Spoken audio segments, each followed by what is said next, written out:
So, for this episode of Feminist Lexicon, we're going to talk about empowerment or being a strong, empowered person or woman or whatever. The main problem with this point, which is actually somewhat uncommon anymore with feminism, because empowerment is like, I don't know, ableist or something. Because at the end of the day, a lot of feminists and social justice warriors are very meek and disaffected and antisocial people whose their victim complex is so fucking strong that they can't even be bothered to pretend to be strong people. They'd rather trade in any semblance of dignity for the power to complain more. So maybe this one's a little bit by the by, but the main problem with this one is the hypocrisy of it. See, mostly what we're dealing with in feminism is online social media. And online social media is not real human interaction. You are talking to a person, but I guarantee you that when you meet a stranger and you're presented with a little avatar picture that you can hardly see because it's like this fucking big and a username like DickLicker459 or something, you don't know this person. And you are guaranteed, if you're a sane and rational person, to treat this, whoever you're talking to, is much the same way you treat a video game avatar. And I don't know about you, but I kill a lot of video game avatars. That's a joke. Listen, you're not treating that person as a real person. You're treating them as a thinking, sentient entity. But if you were to talk to that person in person, you wouldn't yell or scream at them. You'd probably not threaten them. And though you may raise your voice, you wouldn't really aggress past a certain point.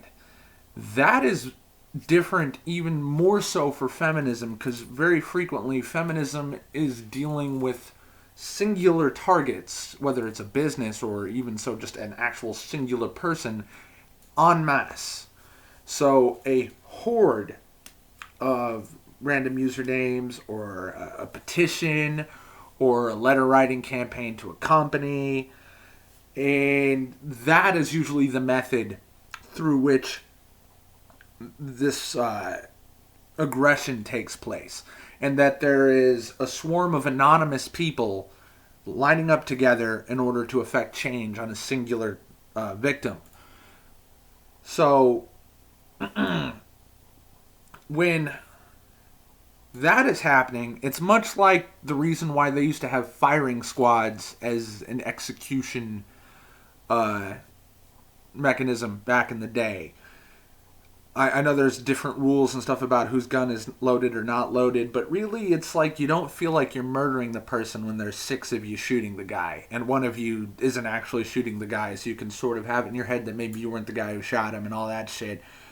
And it's easier on the human psyche, and it becomes less of an actual confrontation to your brain when you're part of a mass of thousands. And not only that, but you're not a mass of thousands targeting a person in real life. You're a mass of thousands targeting people in the great video game of the internet. And this is a strength for feminism in terms of pulling products off the shelves, forcing change on TV shows, getting shit banned, getting somebody who became a little bit too viral on Twitter for being anti-feminist or anti-woman, getting them fired, having them lose their job. This is what happened to Tim Hunt, the Nobel laureate and scientist, told a joke at a dinner, was taken out of context and quote mined, and pow, off the Royal Society, blacklisted from universities. And I bet you he never talked to any of those people face to face who did that to him. Not a soul. And not a soul of them talked to him. So Tim Hunt wasn't treated with humanity, and he wasn't targeted like a human being targets another human being for whatever reason, for whatever purpose. And this is particularly frustrating because the hypocrisy really then is, if one of the key little social media campaign type shit, the awareness raising bullshit, is very often like, treat me as a human being on the internet. I get all these mean anonymous comments and they should really treat me like a human being. Well, first of all, nobody gets treated like a human being on the internet. You don't know me from fucking Adam and you can actually see me and hear the sound of my voice. And that's a good thing. I don't have to answer for anything else other than what I'm telling you. You don't have to receive any other information, and we can deal with the information. Feminists have an issue with dealing with information. They can't just deal with trolling for what it is. They can't deal with criticism for what it is. It has to be, I am being attacked, me as a human being am being attacked by all these other human beings, and I need to treat this like human beings attacking me. No. These are video game sprites attacking a video game sprite. The important thing to remember is the anonymity thing is actually a point in your favor. These people don't know who you are or where you are. They only know you and your channel. So if one of them says, I want to rape you, you fucking bitch, or you're a piece of shit, you're subhuman garbage, fuck you, how are you supposed to care? Who are these people? They don't know you.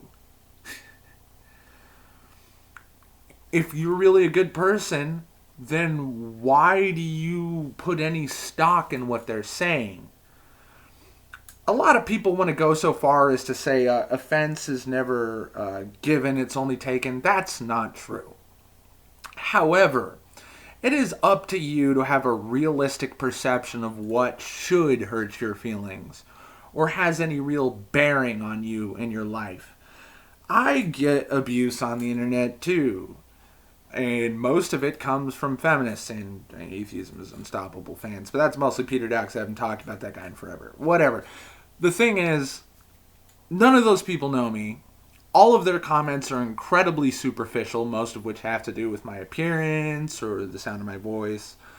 It might be even a little more harsh to say, your videos suck. Well, that's actually a little bit more pertinent, and I'd actually dig a little bit deeper than calling me a beta cuck faggot or whatever, or commenting that I have braces or whatever. I don't care.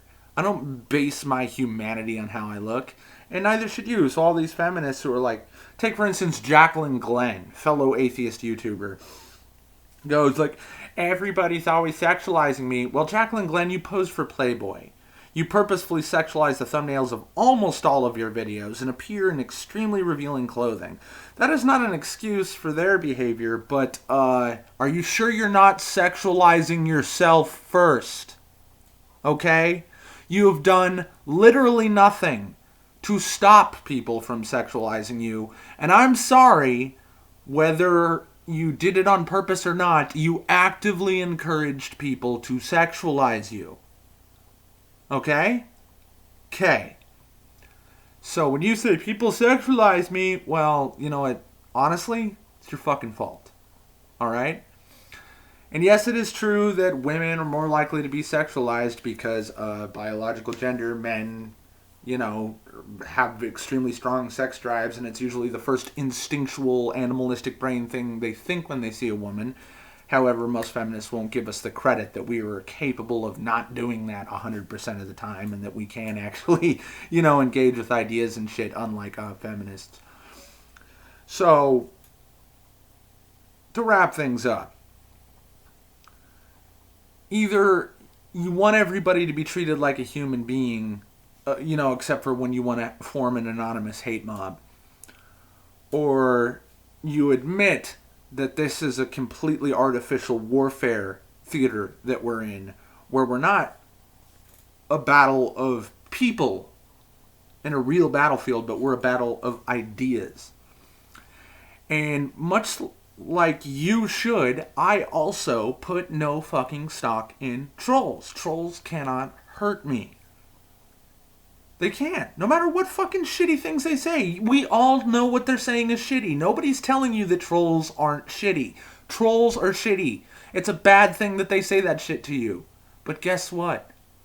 They can't hurt you unless you want them to hurt you. Okay? And you know what, Jacqueline Glenn, to end on this note, I just said, You sexualize yourself, you invite people to sexualize you. That doesn't mean stop sexualizing yourself. That means stop giving a fuck about other people. You can sexualize people if you want to. You can sexualize yourself if you want to. It has brought you a fuckload of success. Not all of the success comes from you being sexualized, but I guarantee you that it has something to do with it. Okay? You're a conventionally attractive woman who deliberately sexualizes yourself at every opportunity, and it has brought you attention, which has brought you money. Don't be ashamed of it, and don't shame other people for acknowledging it. It's a fucking fact. Deal with it, all right? And the same thing goes for any idea. If a bunch of people think your idea is stupid, a bunch of people think your idea is stupid, and if they all show up to your channel and call you stupid at once, that doesn't mean that if none of them came to your channel and none of them called you stupid, that wouldn't mean they wouldn't still think you're stupid. Okay? This is the feminist idea of validating existence. Or validating feelings. Well, their feelings are that you suck. Okay? So go ahead and validate those and admit that they think you suck. That doesn't mean you suck. That doesn't mean that other people might disagree with those people who think you suck. But these are all facts.